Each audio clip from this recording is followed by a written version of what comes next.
नगर इलाके में स्थित झांसी रानी चौक पर शिवसेना उद्धव ठाकरे गुट के पुणे शहर प्रमुख संजय मोरे के नेतृत्व में बांग्लादेश में हिंदुओं पर हो रहे हमलों और इस्कॉन मंदिर के पुजारी व ट्रस्टियों पर लगाए गए झूठे मामलों के खिलाफ जन आंदोलन किया गया। इस आंदोलन के माध्यम से बांग्लादेश सरकार को गंभीर चेतावनी दी गई। साथ ही बांग्लादेश के ग्रामीण क्षेत्रों में प्रतीकात्मक रूप से दहन का प्रदर्शन भी किया गया। विश्वगुरु बनने का सपना देखने वाले देश के प्रधानमंत्री अपने पड़ोसी देश में हिंदुओं पर हो रहे अन्याय को रोकने में असफल साबित हुए हैं, ऐसा कहा गया। बांग्लादेश के नेताओं को चेतावनी भी दी गई कि यदि वे इस अन्याय को नहीं रोकते हैं तो भारत में रह रहे बांग्लादेशी नागरिकों को भविष्य में इसका जवाब देना पड़ेगा। यह कड़ी चेतावनी देश के वरिष्ठ अधिकारियों को दी गई। इस मौके पर नगर सेवक प्रशांत भदे, चंदन सालुंके व महिला आघाड़ी की प्रमुख कार्यकर्ता भी मौजूद थीं। आपकी आवाज के लिए प्रतिनिधि कैलाश गायकवाड़, पुणे।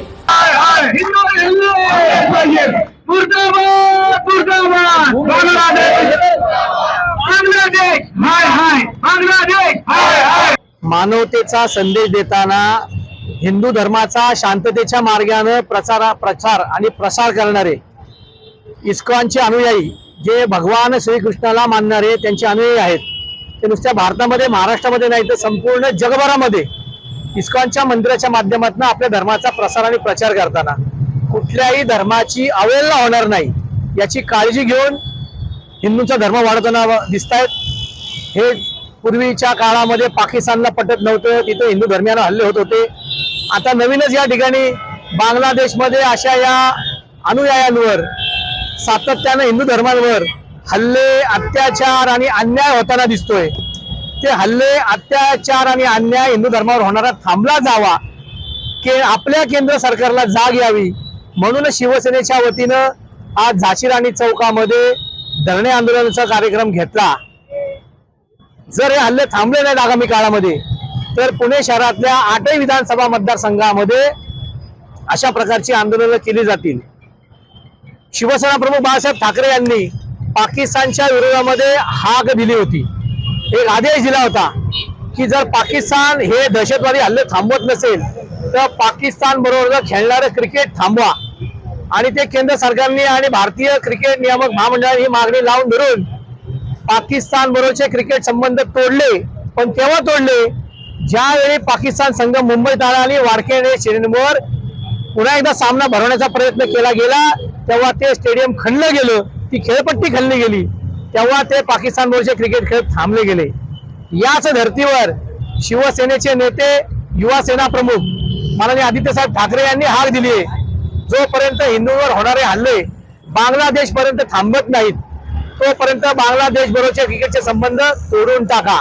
कोरोना काळामध्ये याच इस्कॉन मंदिरांनी संपूर्ण बांगलादेशमध्ये अन्नदान केलेलं आहे, तरी पण बांगलादेशातले नागरिक, काही ठराविक समाजाचे नागरिक हे इस्कॉन मंदिरांना व हिंदूंनाच टार्गेट केलं जाते। तर या इस्कॉन मंदिराचं जे काही कामकाज चालू आहे, संपूर्ण जगामध्ये काम चालू आहे, तरी पण बांगलादेशमध्ये याला वेगळी वागणूक दिली जाते। यावर आपण नक्कीच आपल्या हिंदू धर्मीय अतिशय सहिष्णू आहे। अनेक देशातील नागरिकांना कोरोना काळामध्ये मदत केलेली आहे। आपल्या देशातही अनेक देशांना मदत गेली आहे, अन्नधान्याच्या मार्फत असेल, पैशाच्या मार्फत असेल। कोरोना काळामध्ये भारतीयांनी जी लस निर्माण केली, जी पुण्यामध्ये लस तयार झाली, ती लस सुद्धा इतर देशांना देण्याचं काम हे हिंदुस्थानातल्या सरकारनं, आपल्या हिंदुस्थानच्या नागरिकांना ज्यांनी ही लस निर्माण केली त्यांनी देण्याचं काम हे केले। त्यावेळी तो कोरोना आटोक्यात येण्याचं काम या जगभरात झाले।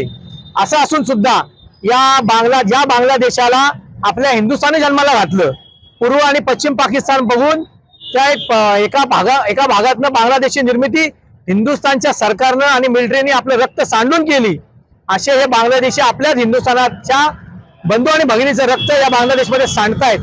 त्यांच्या देशाच्या पंतप्रधान या आपल्या देशाचा आसरा घ्यायला देशामध्ये येत आहेत।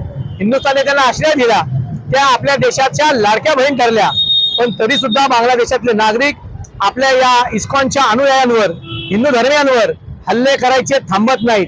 ज्याप्रमाणे मोदीजींनी जे भारतीय जनता पार्टी यांना विश्वगुरु समजते, अशा विश्वगुरूंनी जर रशिया आणि युक्रेनचं युद्ध एका फोनवर थांबवलं तर मग हिंदूंवर होणारे हल्ले हे एक प्रकारचं आम्ही युद्धच समजतो. हे युद्ध दुसरा एक फोन करून बांगलादेशला फोन करून आपले पंतप्रधान देशाचे मोदीजी जे विश्वगुरु आहेत ते फोन का करू शकत नाहीत आणि हिंदूंवर होणारे हल्ले थांबू का शकत नाहीत, अशी आमची या ठिकाणी विचारणा आहे. हे आजच हे आंदोलन आम्ही थांबणार नाही. हे हल्ले थांबत नाहीत तोपर्यंत या पुणे शहरामध्ये विविध मतदारसंघामध्ये 8 विधानसभा मतदारसंघामध्ये अशा प्रकारचं आंदोलन हे पुढच्या 15 दिवसात होत राहील.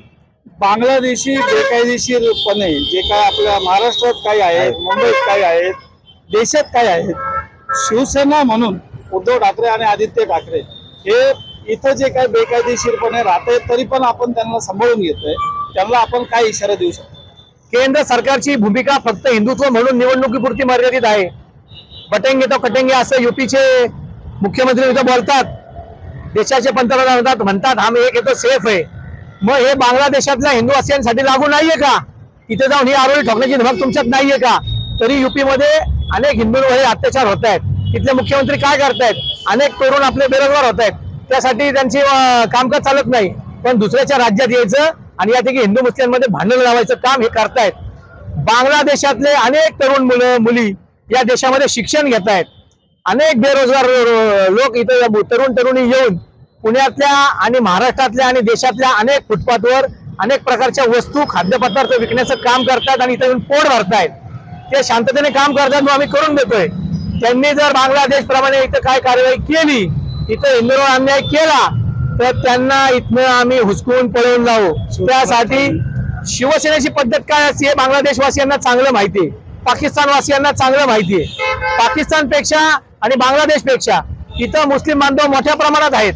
ते जर या ठिकाणी गुन्हा आमच्याबरोबर आपल्याबरोबर साहेबांबरोबर राहतात तर बांगलादेशींना इथनं हुसकवण्याचं काम आम्ही शिवसेनेच्या पद्धतीनं चांगल्या प्रकारे चोप देऊन इथना घाशा गुंडाळायला आम्ही भाग पाडू. हे अन्याय आणि अत्याचार जे बांगलादेशात होत आहेत, हिंदूंवर होत आहेत, ते त्वरित थांबले गेले पाहिजेत. नाही तर शिवसेनेसारखं काम पुन्हा एकदा आम्हाला रस्त्यावरून करावे लागेल. त्याला आम्ही काही मागे पुढे बघणार नाही. आमच्यावर गुन्हे दाखल होऊ देत. या ठिकाणी आम्ही त्या बांगलादेश जे हिंदूंवर अन्याय करते त्यांचा झेंडा फाडण्याचा, जाळण्याचा, तोडण्याचं काम या ठिकाणी करतोय, पण स्थानिक प्रशासन आम्हाला ते करू देत नाहीत.